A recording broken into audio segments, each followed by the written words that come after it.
اور وہ دیکھ کر چیخنے لگی۔ دونوں گاڑیوں میں سے لوگ نکل کر اس کی کار تک آئے اور دروازہ کھولنے لگے۔ جب انہوں نے دیکھا کہ دروازہ لاک ہے تو وہ کھڑکی کو توڑنے لگے۔ حورین خوف سے کانپنے لگی۔ اس کی نظریں حان بابا کے خون سے لتھے وجود پر تھیں۔ حان بابا، وہ انہیں بار بار پکار رہی تھی جب کسی نے اسے بازو سے پکڑ کر کھینچا۔ وہ اسے گاڑی سے نکال رہے تھے جب وہ چھٹپٹانے لگی۔ چھوڑو مجھے، ہیلپ می۔ اس نے اس کے منہ پر نشہ آور رومال رکھا اور وہ ہوش کھو بیٹھی۔ جب حورین کو ہوش آئی تو وہ کسی اندھیری جگہ پر تھی۔ سب سے پہلی چیز جو اس کے حواس تک پہنچی تھی وہ کسی چیز کے گل سڑ جانے کی بدبو تھی۔ اگلی چیز جو اس نے محسوس کی وہ اس کا جھولتا ہوا بدن تھا۔ اس کے دونوں بازوؤں کو چھت سے زنجیروں کی مدد سے باندھا گیا تھا۔ اس کا سارا وزن بازوؤں پر تھا اور اس کے پاؤں کے انگوٹھے ہی زمین کو چھو رہے تھے۔ زنگ آلود دروازہ کھلا تھا اور وہاں سے کچھ لوگ اس جگہ پر داخل ہوئے۔ زیرو پاور کا بلب جلا دیا گیا۔ ان میں سے ایک شخص اس کی طرف بڑھنے لگا۔ وہ گہری کالی آنکھوں کا مالک تھا۔ حورین کا چہرہ تھام کر اسے دیکھنے لگا۔ کیا یہی ہے لڑکی؟ ہاں یہی ہے۔ تم اس کے ساتھ جو چاہے کر سکتے ہو لیکن اسے مرنے مت دینا۔ کمرے کے دروازے سے ٹیک لگائے ایک بڑی عمر کا شخص کہہ رہا تھا۔ اندھیرے کے باعث وہ اس کا چہرہ نہیں دیکھ پا رہی تھی۔ تم جانتے ہو جو یہاں آتا ہے وہ زندہ واپس نہیں جاتا، پھر بھی؟ ہاں، اس کے باپ کو لوٹانے کے لیے مجھے یہ زندہ چاہیے۔ جیسے ہی وہ میری بات مان لے گا اسے ہم اس کے حوالے سونپ دیں گے۔ وہ آپس میں باتیں کر رہے تھے جیسے وہ وہاں موجود ہی نہیں تھی۔ وہ لگاتار وہاں جھول رہی تھی۔ خوف سے وہ ان کی باتیں بھی سمجھ نہیں پا رہی تھی۔ کم عمر ہے پر کافی حسین ہے۔ یہ میری اب تک کی سب سے خوبصورت تحلیق ہوگی۔ وہ شیطانی ارادے لیے اسے دیکھ رہا تھا۔ دروازے پر موجود شخص کہکہا لگاتا وہاں سے چلا گیا۔ انجوائے کرو، اگلے 24 گھنٹے تک یہ تمہاری ہے۔ وہ حورین کے چہرے کو چھونے لگا جس پہ اس نے اپنا چہرہ اسے چھڑانے کی کوشش کی۔ ناکام رہنے پر اس نے اس شخص کی طرف تھوک دیا، لیکن وہ اس سے کافی لمبا تھا، اس نے اس کے چہرے تک نہ پہنچ سکی۔ وہ اس کی اس حرکت پر مسکرانے لگا اور حورین کو اپنی غلطی کا احساس ہوا تھا۔ تمہیں ایسا نہیں کرنا چاہیے تھا میری پیاری۔ اس نے اپنا ہاتھ پیچھے کھڑے شخص کی طرف بڑھایا۔ اندھیرے میں وہ اس کی چمکتی ہوئی انگوٹھی ہی دیکھ پائی جو کہ سانپ کی طرح کی تھی، اور اس کی آنکھوں کی جگہ لگائے پتھر اندھیرے میں چمک رہے تھے۔ اس شخص نے کوئی اوزار اس کی ہتھیلی پر رکھ دیا۔ جیسے ہی اس نے وہ پلائر حورین کے قریب کیا وہ چیخنے لگی۔ اگلے لمحے اسے وہ انگوٹھی والا شخص اپنے قریب دکھا۔ اس نے حورین کا چہرہ پکڑ کر اس کے منہ میں ہاتھ ڈال دیا۔ وہ سانس روکنے سے کھانسنے لگی۔ اس شخص نے دونوں ہاتھوں سے اب اس کا منہ مکمل طور پر کھولا ہوا تھا اور وہ ہر کوشش کے باوجود خود کو آزاد نہیں کر پا رہی تھی۔ اس کالی آنکھوں والے شخص نے وہ پلائر اس کے منہ میں ڈال دیا اور بائیں جانب کے آخری دانت کو پلائر سے کھینچنے لگا۔ حورین کو لگا جیسے کوئی اس کی جان کھینچ رہا ہو۔ اس کی طاقت کے سامنے وہ کچھ بھی نہیں تھی۔ ایک جھٹکے سے اس نے وہ دانت اس کے منہ سے نکال دیا اور پھر اسے توڑ دیا۔ تکلیف اس کے منہ سے ہوتی اس کے دماغ تک پہنچی تھی اور پھر پورے بدن میں پھیل گئی۔ خون، بہت خون، اس کے منہ سے خون بہہ رہا تھا۔ اس نے دوبارہ پلائر حورین کے منہ میں ڈالا اور اب کی بار دائیں جانب کا آخری دانت کھینچنے لگا۔ اس کا سانس رکنے لگا تھا۔ خون اس کے حلق سے نیچے اترنے لگا۔ وہ درد سے بے تحاشا رو رہی تھی۔ پہلے کی طرح جھٹکے سے اس نے وہ دانت میں نکال پھینکا، لیکن اس بار تکلیف سے وہ ساتھ ہی بے ہوش ہو گئی۔ اس کا وجود دوبارہ لٹک گیا تھا۔ خون منہ سے گرتا مٹی میں مل رہا تھا۔ اس کی ٹھوڑی، گردن، لباس، ہر چیز سرخ تھی۔ وہ اسے وہیں چھوڑتے ہوئے کمرے سے چلے گئے۔ اب اسے حورین کے ہوش میں آنے کا انتظار تھا۔ جب ہوش میں آئی تو اس کے بدن کا ایک ایک حصہ درد اور تکلیف سے چلا رہا تھا۔ اس کے بال بکھرے ہوئے تھے۔ وہ خود خون اور پسینے سے تر تھی۔ سر کندھوں پر لٹک رہا تھا۔ اس نے خود کو ہلانے کی کوشش نہیں کی۔ میں جانتا ہوں تم ہوش میں ہو۔ اس کی آواز سن کر وہ مزید خوفزدہ ہوئی اور اب ہچکیاں بھرتے رونے لگی۔ چھوڑ دو مجھے، پلیز۔ آواز بامشکل حلق سے نکل رہی تھی۔ بولتے وقت تکلیف ہو رہی تھی۔ زبان جیسے ہی اس کے زخمی مسوڑے کو چھوتی وہ کانپ اٹھتی۔ اس نے حورین کے قریب آ کر اس کا منہ دبوچ لیا اور اسے تکلیف سے چکر آنے لگے۔ ابھی نہیں میری جان، ابھی تو تمہیں تمہارا برتھ ڈے پریزنٹ بھی دینا ہے۔ اس نے چاقو اس کی گال پر رکھ دیا۔ وہ چیخ رہی تھی۔ اس کی چیخیں سارے کمپاؤنڈ میں گونج رہی تھیں۔ میں نے کہا آنکھیں کھلی رکھ۔ وہ جب بھی درد سے آنکھیں بند کرنے لگتی تو وہ اسے فوراً ٹوکتا۔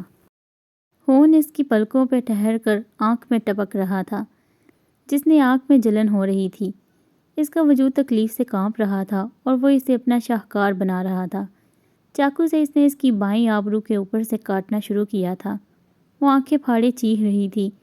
اس نے اس کی آنکھ تک پہنچ کر چاقو ہٹا لیا، پھر اس کی آنکھ کے ٹھیک نیچے سے اس کا چہرہ کاٹنا شروع کیا۔ ایک 14 سال کی لڑکی یہ کیسا ظلم سہ رہی تھی۔ اس دشت ظلمات میں اس پر ظلم کیا گیا۔ وہ درد سے بچنے کے لیے موت مانگنے لگی۔ آنسو اور خون آپس میں مل کر اس کا چہرہ جلا رہے تھے۔ جب وہ اس کا چہرہ اس کے رخسار تک کاٹ چکا تو اس نے پھر سے چاقو ہٹا لیا۔ وہ نیم بے ہوشی کی حالت میں مدد کے لیے رو رہی تھی۔ پاپا۔ جب وہ شخص ابھی بھی اپنے کام سے مطمئن نہیں ہوا تھا تو اس نے چاقو اس کے ہونٹ کے اوپر رکھ دیا۔ وہ آہستہ آہستہ اس کے ہونٹ کے اوپر سے نچلے ہونٹ تک اسے کاٹنے لگا۔ آہستہ کاٹنے کا مقصد اسے زیادہ سے زیادہ تکلیف پہنچانا تھا۔ اندھیری وادیوں میں کھونے سے پہلے اس نے جو الفاظ سنے تھے وہ ہمیشہ اس کے حواس پر قائم رہنے والے تھے۔ ہیپی برتھ ڈے میری پیاری۔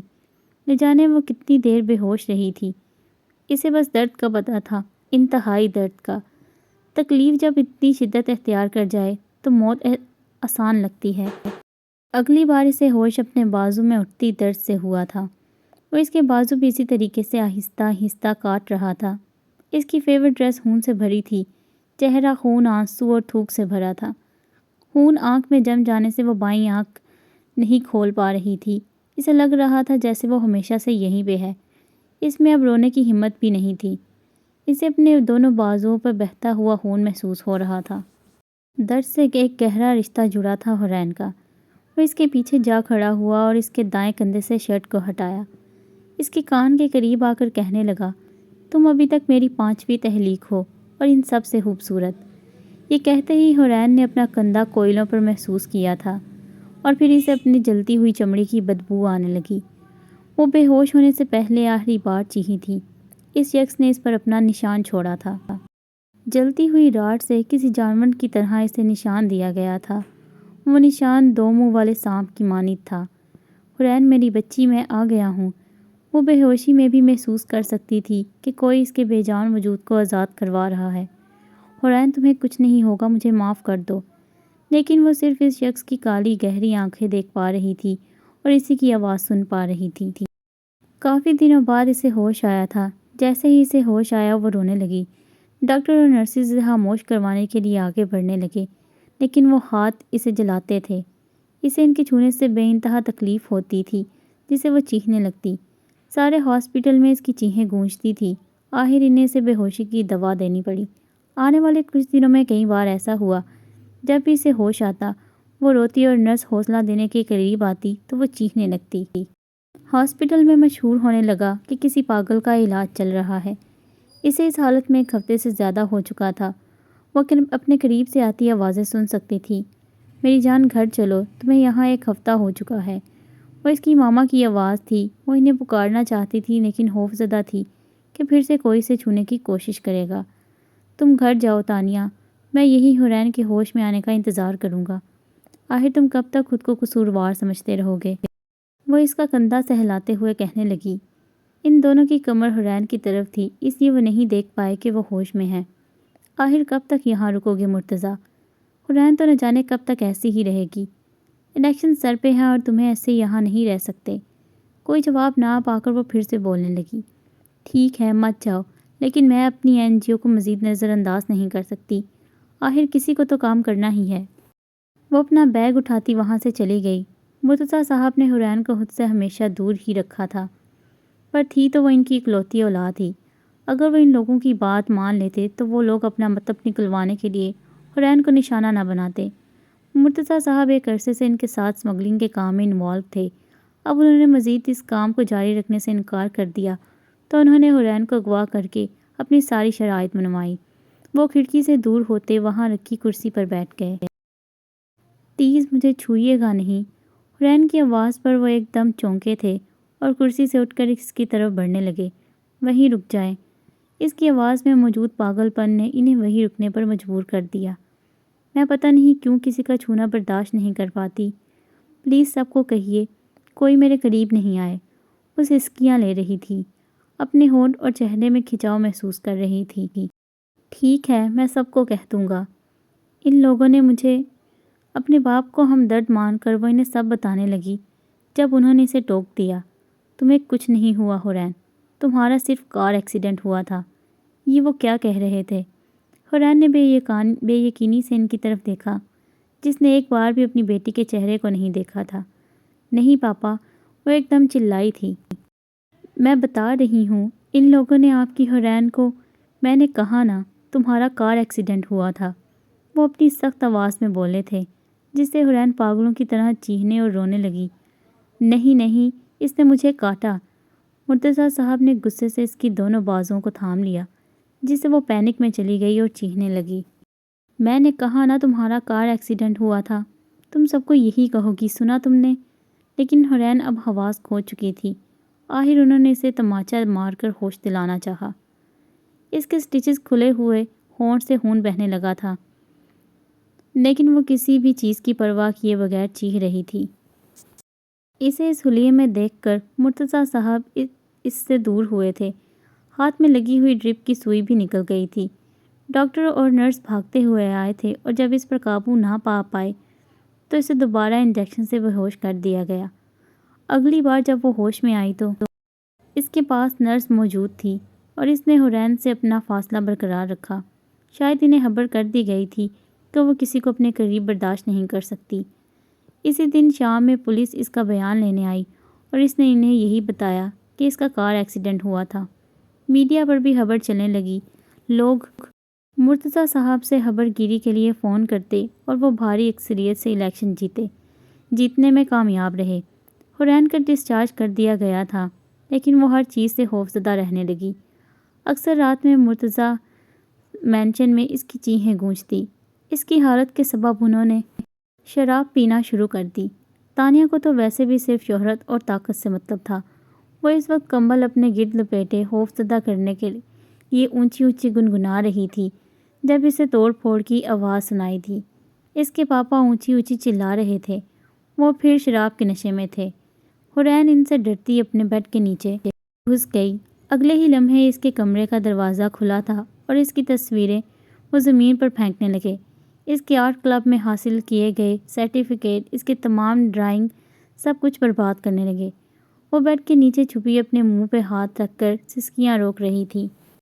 صحیح کہتی ہے تانیہ، تو ہے ہی منحوس، پیدا ہوتے ہی اپنی ماں کو نگل گئی۔ تیری منحوسیت کی وجہ سے مجھے کوئی وارث نہ ملا، اور اب یہ سب۔ جب وہ ہر چیز توڑ چکے تو اس کے بیڈ پر گر کے سو گئے۔ کچھ دیر بعد ملازم انہیں بے ہوشی کی حالت میں وہاں سے لے گئے۔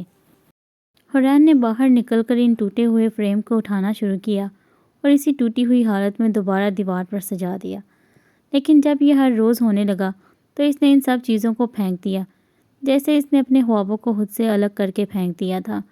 اس معاملے کو 2 ہفتے ہوئے تھے جب مرتضیٰ صاحب گھر سے دور رہنے لگے۔ اگلے ہی دن تانیہ بیگم نے اس پر واپس اسکول جانے کا حکم صادر کیا، جبکہ وہ اس حالت میں وہاں نہیں جانا چاہتی تھی۔ اس کے چہرے پر ابھی بھی سوزش تھی اور وہ سرخ رنگ کے ابھرے ہوئے نشان اس کے چہرے کو مزید بھدا بنا رہے تھے۔ اس نے ان کی کافی منتیں کی لیکن وہ کوئی بات نہ مانی۔ تانیہ بیگم کا کہنا تھا کہ اس کا بدصورت چہرہ انہیں ڈپریشن کا شکار کر رہا ہے اور اگر وہ خود نہیں جائے گی تو اسے زبردستی بھیجا جائے گا۔ وہ خوف کی حالت میں جب اسکول پہنچی تو پہلا لفظ جو اسے دیکھ کر کہا گیا وہ کسی اور نے نہیں بلکہ اس کی سب سے اچھی دوست ہانیہ نے کہے تھے۔ واٹ این اگلی فیس! اس نے حورین کو چھوڑ کر نئی دوستیں بنا لی تھیں۔ وہ اب اس حنا کی دوست تھی جسے اس کی کبھی بنتی نہیں تھی۔ میٹرک کے ایگزامز میں وہ بری طرح فیل ہوئی تھی۔ اسے ہر وقت لگتا تھا وہ شخص اسے دوبارہ لے جائے گا۔ اس نے سپلیمنٹ ایگزام میں بڑی محنت کی تھی جس سے وہ پاس ہو گئی۔ اس کے بعد وہ لاہور شفٹ ہو گئی۔ ویسے بھی اس کے ماں باپ اس کا زخمی چہرہ نہیں دیکھنا چاہتے تھے۔ پرائیویٹ کالج میں اس نے مرتضیٰ صاحب کی مرضی سے پڑھنا شروع کیا تھا اور پھر یونیورسٹی میں اس کی ملاقات اشال سے ہوئی جو اس کی اس عرصے میں واحد دوست بنی۔ اس نے اسے اپنے روم میں رہنے کی اجازت بھی اسی لیے دی تھی کیونکہ ہاسٹل انتظامیہ کا کہنا تھا کہ وہ واپس نہیں جا سکتی، اسے اس جگہ کی سخت ضرورت ہے۔ حال میں وہ اس کی تخلیق تھی اور اسے واپس اپنا بنانے کا وقت آ چکا تھا۔ اس دن کے لیے اس نے کتنا انتظار کیا تھا۔ وہ جیسے ہی کراچی آئی تھی اسے خبر مل گئی تھی۔ پہلی بار جب اس نے اسے دوبارہ حاصل کرنے کی کوشش کی تو وہ ایک ریسٹورنٹ میں تھی۔ جب وہاں پہنچا تو بیسٹ وہاں کسی کو بری طرح مار رہا تھا۔ وہ اس کی نظروں میں نہیں آنا چاہتا تھا، اس لیے فوراً واپس چلا گیا۔ جب دوسری بار اس نے کوشش کی تو وہ مال میں تھی اپنے اسی دوست کے ساتھ۔ وہ اسے بآسانی حاصل کر لیتا۔ اس کے منصوبے کے مطابق جیسے ہی وہاں بم ہونے کی افواہ پھیلی، لوگوں میں افراتفری پھیل گئی۔ وہ اسے حاصل کر لیتا، لیکن تبھی اسے اپنی طرف آتا بیسٹ دکھائی دیا اور دوسری بار بھی اسی حال ہاتھ لوٹنا پڑا۔ یہ اس کی خوش قسمتی تھی، لیکن وہ بیسٹ سے اچھی طرح واقف تھا۔ آخر وہ اس کی حورین کے ساتھ کیا کر رہا تھا؟ دونوں جگہ پر ہونا کوئی اتفاق نہیں ہو سکتا تھا، لیکن آج وہ کسی صورت بھی اسے اپنے ساتھ لینے آیا تھا۔ وہ جانتا تھا کہ اس کی گاڑی یہاں سے گزرنے والی ہے۔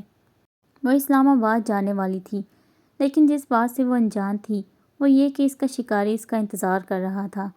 سڑک پر کانچ کے ٹکڑے بکھیرے وہ اس کے انتظار میں تھا۔ میں نے ان لڑکیوں کو سیف ہاؤس پہنچا دیا ہے۔ احتشام اس وقت ہاتھ کے ساتھ تھا اور دونوں اس کے گھر میں بنائے گئے آفس میں تھے۔ اس بار کتنی لڑکیوں کو ان کے والدین نے پہچانے سے انکار کر دیا۔ افسوس کے ساتھ 5 لڑکیاں۔ لیپ ٹاپ پر کچھ دیکھتا ہاتھ احتشام کی طرف متوجہ ہوا۔ ٹھیک ہے، ماریہ کو بتا دو تاکہ ان کی ٹریٹمنٹ شروع کی جا سکے۔ آج وہ بلیک شرٹ اور بلیک پینٹ میں ملبوس تھا۔ اس کے کالے بال ہمیشہ کی طرح سٹائل کیے گئے تھے۔ چہرے پر ہلکی سی داڑھی اور مونچھیں اس کی وجاہت کو مزید بڑھاتی تھیں۔ گہرے بھورے رنگ کی آنکھیں جن سے وہ سامنے والے کی روح تک پڑھ لیتا، اسے مزید دلکش بناتی۔ کثرتی اور چوڑا بدن اس کی طاقت کی گواہی دیتا تھا، لیکن اس سب سے بڑھ کر جو اسے منفرد بناتا تھا وہ اس کا خاص انداز تھا جو ہر شخص محسوس کر لیتا تھا۔ کوئی بھی اس کے راستے میں آنے سے پہلے ہزاروں بار سوچتا، کیونکہ ہاتھ مارتا نہیں تھا، وہ انہیں اتنا تڑپاتا تھا کہ وہ خود موت کی بھیک مانگتے تھے۔ ہم اس سچویشن پر قابو پا چکے ہیں، لیکن میں پھر بھی چاہتا ہوں تم نظر رکھو۔ ٹھیک ہے، اور کوئی حکم؟ احتشام نے اسے چڑھایا تھا اور ہاتھ اسے نظر انداز کر گیا۔ صرف ماریہ اور احتشام ہی تھے جو کہ کسی حد تک اس کے قہر سے محفوظ تھے۔ تمہارا بھائی اب کیسا ہے؟ ہاتھ نے احتشام کو آڑے ہاتھوں لیا تھا اور احتشام کو دوبارہ اپنے بھائی کی روتا ہوا چہرہ یاد آ گیا۔ بھائی وہ مجھے چھوڑ گئی ہے بھائی۔ وہ ٹوٹے ہوئے خواب لیے سے بتا رہا تھا۔ اس کا جوان بھائی اس کے سامنے کیسے پھوٹ کر رو رہا تھا اور احتشام کچھ بھی نہ کر پایا۔ ربات بس کرو، یہ کیا حالت بنا رکھی ہے اپنی؟ بھائی مجھے وہ واپس چاہیے۔ مجھے حورین لا دیں پلیز، مجھے میری حورین لا دیں۔ میں اس کے بنا نہیں رہ سکتا بھائی۔ وہ چیخ رہا تھا اور احتشام خود کو بہت لاچار محسوس کر رہا تھا۔ احتشام، ہاتھ کی آواز نے اسے اپنے خیالوں سے واپس کھینچا تھا۔ وہ ٹھیک ہو جائے گا۔ بہتر بھی یہی ہے، کیونکہ میں نہیں چاہتا وہ تمہارا دھیان بٹائے۔ اگلے پروجیکٹ میں مجھے تمہاری بہت ضرورت ہے، کیونکہ ان لوگوں تک پہنچنے کا راستہ تم ہی ڈھونڈ سکتے ہو۔ کون لوگ؟ Dark web Ehtesham, torture house. Ehtesham چونکہ ایک بہترین ہیکر تھا، اس لیے ان لوگوں کو ڈھونڈنے کا وہ سب سے اہم ذریعہ تھا۔ ٹھیک ہے، میں آج سے ہی کام شروع کر دیتا ہوں۔ زبردست، اور ایسا کرو تم اب گھر جاؤ۔ احتشام ہاتھ سے ملتا واپس جانے کے لیے اٹھ کھڑا ہوا، تبھی اس کے آفس کے دروازے پر ناک ہوا۔ وہ جانتا تھا اس وقت صرف امارہ ہی ہو سکتی ہے۔ وہ خود دروازہ کھول کر باہر چلا گیا۔ سامنے ایک بڑی عمر کی خاتون کھڑی تھی۔ وہ تقریباً 40 سال کی تھی۔ ہاں صاحب، ہم نے تمام کام نپٹا لیے ہیں، اب ہم جا رہے ہیں۔ ٹھیک ہے جاؤ، اور گھر پہنچتے ہی مجھے کال کر دینا۔ ٹھیک ہے، اللہ حافظ۔ وہ سالوں سے اس کے لیے کام کر رہی تھی، بلکہ امارہ وہ پہلی خاتون تھی جسے اس نے محض 15 سال کی عمر میں بچایا تھا، لیکن افسوس اس وقت اپنی کم عمری کے باعث وہ صرف اسے ہی بچا پایا تھا۔ اتنا بڑا گھر پر اب سناٹا چھایا تھا اور وہ قریبی کمرے میں جا کر سو گیا۔ اسے کچھ گھنٹوں میں دوبارہ اٹھنا تھا۔ کالی گہری آنکھیں اور جلتے ہوئے ہاتھ، وہ اپنے ارد گرد صرف یہی محسوس کر رہی تھی۔ وہ ہاتھ اسے دبوچ رہے تھے اور اس کے جسم جھلس رہا تھا۔ وہ چلاتے ہوئے اٹھ بیٹھی تھی، لیکن وہ اکیلی تھی۔ کچھ دیر بعد جب وہ ان یادوں کے اثر سے باہر نکلی تو اسے یاد آیا کہ وہ تو اسلام آباد جا رہی تھی اور اب وہ ایک انجان کمرے میں تھی۔ ایک دم خوف کی لہر دوبارہ اٹھی تھی۔ وہ بیڈ سے اترتی دروازے کی طرف بھاگی تھی، لیکن وہ لاک تھا۔ کمرے میں نیم اندھیرا تھا اور ایک دیوار پر بڑے بڑے پردے لٹک رہے تھے۔ وہ یقیناً کوئی کھڑکی تھی اور وہ اس طرف بھاگی۔ حورین نے ایک جھٹکے سے پردے ہٹائے تھے اور دوسری طرف کا منظر دیکھ کر اس کی دھڑکن ایک دم تیز ہوئی تھی۔ اس ناول کو ریڈ کرنے کا آپ کا بہت شکریہ، اور اگر آپ اس نئے چینل پر نئے ہیں تو پلیز چینل کو جاتے ہوئے سبسکرائب کر جائیے گا۔ شکریہ۔